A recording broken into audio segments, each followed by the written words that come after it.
Europe को इस बात का यकीन हो गया कि अमेरिका को इजराइल इस्तेमाल कर रहा है। ऑस्ट्रेलिया को इस बात का यकीन हो गया कि अमेरिका को इजराइल इस्तेमाल कर रहा है। और हिंदिया को भी इस बात का अब यकीन होने लगा है, जो इंडियन अवाम है, इंडियन मीडिया है, इंडिया के तमाम हुक्मरान तबका भी है, इनको भी इस बात का यकीन होने लग गया है कि इजराइल, यकीन होने का इनको तो पक्का यकीन है, यकीन कामिल है इनको, क्योंकि ये तो गए थे ना, ये तो जंग शुरू होने से पहले वहां पर मुलाकात करने के लिए गए थे और इनके इल्म में था कि यह हमला होने वाला है और बिल्कुल हमला होगा और ईरान के ऊपर बहुत खतरनाक अटैक होने के बाद ईरान की क़यादत को शहीद कर देने, मार देने के बाद फिर चूंकि ये सुपर पावर है तो ये ताकतवर बन करके दुनिया में फिर से उभर जाएंगे और हमारी दोस्ती इनके साथ बरकरार रहेगी, तो किसी तरह की कोई परेशानी की बात ही नहीं है। तो इनको भी यकीन कामिल है कि अमेरिका को कोई अगर घुमा रहा है तो इसराइल घुमा रहा है। ये बात बिल्कुल अजहर मिनश-शम्स है, यानी बिल्कुल वाज़ेह है, पूरी दुनिया के सामने दो दो चार की तरह निखर कर आ गया है। ट्रंप अभी ऐसा क्यों कर रहा है? मतलब हर 2 घंटे में 30,700 कुछ झूठ अभी तक उन्होंने बोला है, लोग ही बता रहे हैं, यानी हर घंटे में 7 मरतबा झूठ बोलते हैं वो, और जब मन में आता है कुछ ना कुछ ट्वीट कर देते हैं, कभी कुछ कर देते हैं, कभी कुछ कर देते हैं। एक ही ट्वीट में वो ये उम्मीद जतलाते हैं कि जंगबंदी हो जाएगी, फिर उसी में वो धमकी भी देते हैं। अलगर्ज ट्रंप की मौजूदा हालत ऐसी है कि उन्होंने जंगबंदी की उम्मीदें भी लगा रखी है। भाई गुफ्तगू करने के लिए वो खुद आए थे, वो खुद कह रहे थे कि जंगबंदी होनी चाहिए, वरना ईरान ने तो अपनी तरफ से ये कह दिया था कि हम 6 महीने तक जंग लड़ने के लिए तैयार हैं। अब पाकिस्तान बीच में आया मीडिएटर बनकर, बहुत कोशिश कर रहा है।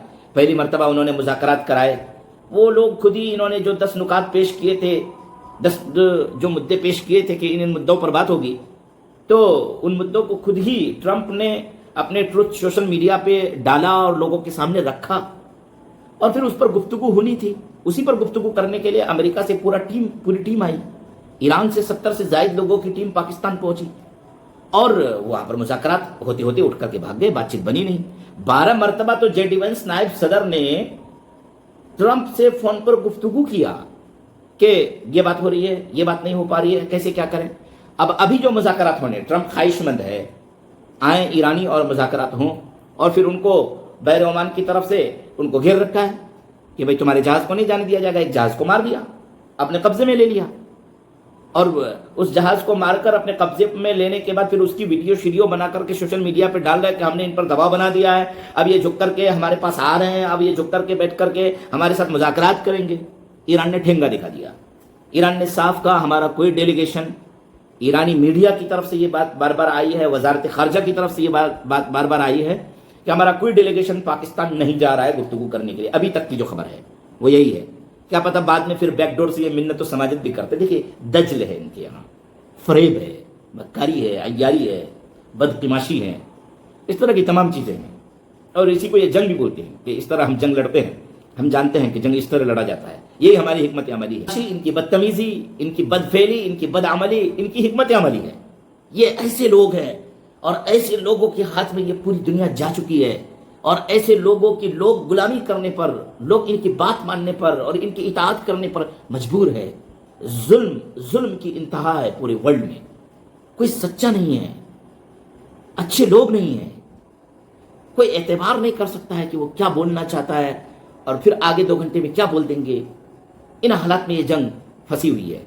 अच्छा, फिर झुक करके आता भी है कि जंगबंदी कीजिए।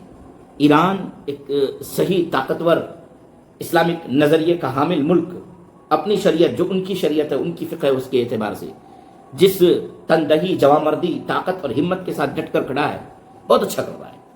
इनको सीधा करने की कोशिश कर रहा है ताकि वर्ल्ड में थोड़ा सा सुकून आए, थोड़ा सा इंसाफ आ सके, थोड़ा सा आदल आ सके। क्या हुआ है, अमेरिका के साथ अगले दौर के मुज़ाकरात का कोई मंसूबा नहीं है, ये ईरानी वजारत खारजा ने बयान दिया। पाकिस्तान ने अपनी तरफ से भरपूर तैयारी कर लिया है। वो पाकिस्तान में इस्लामाबाद में जहाँ कहीं भी वो 2 होटल्स को उन्होंने खाली वाली करवा लिया है, और अमरीकियों के इस्तकबाल के लिए बस एक ऐसा मुल्क है पाकिस्तान कि हर वक्त उनको दहशतगर्दी का ही डर लगा रहता है। पूरे शहर को सुनने में आ रहा है कि खाली कर दिया गया है, लॉकडाउन लगा दिया गया है, होटल्स खाली कर दिए गए हैं, बहुत आवभगत की तैयारी हो रही है। जो भी हो रहा है वो हो रहा है। ईरान के माल बरदार जहाज पर कब्जे की चीन ने मजम्मत की है, वो जो कब्जा कर लिया तो चीन ने अपनी तरफ से मजम्मत की है। चीन बहुत सुपर पावर अब चीन बनने जा रहा है, इनकी जगह पर वो रिप्लेस होने जा रहे हैं, इनकी जगह पर वो कब्जा करने जा रहे हैं। कैसी संजीदगी, कैसी मतानत, बिल्कुल वक़ार के साथ सारी बातों को करते हैं। इनके जहाज को तो वो पकड़ नहीं सकते, नहीं पकड़ सकते हैं। کشیدگی کم کرنے کے لیے ہر معقول اور سفارتی راستہ اختیار کیا جانا چاہیے. یہ مسعود پزشکیان نے اپنی طرف سے یہ بیان جاری کیا ہے. ابنائے ہرمز اور امریکی ناکہ بندی کے موضوع پر امریکہ سے عاصم منیر کی گفتگو ہوئی. امریکی صدر ڈونلڈ ٹرمپ سے ان کی گفتگو ہوئی ہے, تو شاید ان کو یہ سمجھایا گیا ہے ان کی طرف سے کہ وہ جو تم ناکہ بندی کیے ہوئے ہو, گھیرے ہوئے ہو اور ان ایرانی جہاز کو نہیں جانے دے رہے ہو, تو اس کو چھوڑنا ہوگا, اس کو ختم کرنا ہوگا. تو پھر وہ ابنائے ہرمز کو کھول دیں گے. آپ کی ناکہ بندی ختم ہوگی تو وہ ابنائے ہرمز کو کھولیں گے. امریکہ کی طرف سے جو ناکہ بندی ہوئی ہے اس کو ختم کیا جائے گا, تو وہ ابنائے ہرمز کو, اسٹریٹ آف ہرمز کو کھول دیں گے, اور پھر جنگ بندی کے ٹیبل پر, مذاکرات کے ٹیبل پر, مفاہمات کے ٹیبل پر, بات چیت کے ٹیبل پر, گفتگو کے ٹیبل پر بیٹھنے کی کوشش ہو سکتی ہے. تو ایران نے جو بھی قدم اٹھایا ہے وہ ایران کی اپنی حکمت عملی ہے جس پر ان کو عمل کرنا چاہیے, وہ کر رہے ہیں. بات چیت ابھی تک کھٹائی میں پڑی ہوئی ہے, بات چیت نہیں ہو پا رہی ہے. دیکھیے